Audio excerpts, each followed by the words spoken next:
Okay, so I normally have a pretty high frequency 3-bet with aces at the stacked up 70 big blinds. Basically almost always going to 3-bet, but this player's a spot. And so like, and this player only had 10K. And so like these two things like in conjunction with one another, and he's a spot who likes to play lots of fucking hands. So those two things in combination led me to call. And so this is one of those things where like, the tree gets fucked up in terms of the butterfly effect of like how you want to play all of your ranges and everything, because like this is now very radically different, and you have and this is why even though there's like charts and equilibrium strategies and all that other shit, this is why the game's a little bit more complex than that, right? You can't just print out the fucking range converter charts, which I would recommend you all get if you haven't gotten them yet.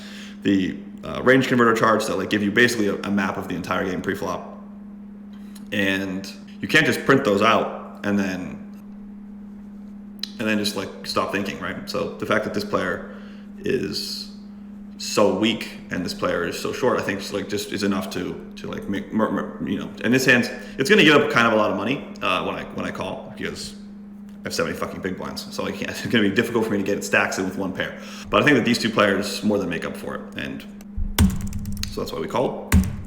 We got the fucking literally the gin situation that's like the worst, like the nut worst answer. Whatever the nut low is, it's this one.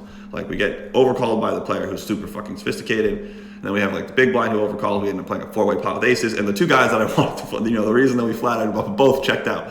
So this is like the exact opposite of what we were looking for. I think in a 4-way pot here, my hand doesn't really need much. Like, I think this is one of the hands that's going to be used to protect the checking range because it just concedes very little. So I opted to check to Silius, who's probably going to use a 30% bet or something, but I still think it's a reasonable hand for me to protect my checking range with. And we underbet the turn, which I think is fairly clean. Without a heart, I would have been more inclined to bet without a heart. Would have been more inclined. But I mean, like it's still close. I would have been a little bit more inclined. I would have protected my check range sometimes with it, but I would have been more inclined to bet. I would have bet this sometimes too. But I think it's a reasonable hand to use to protect my check range, so.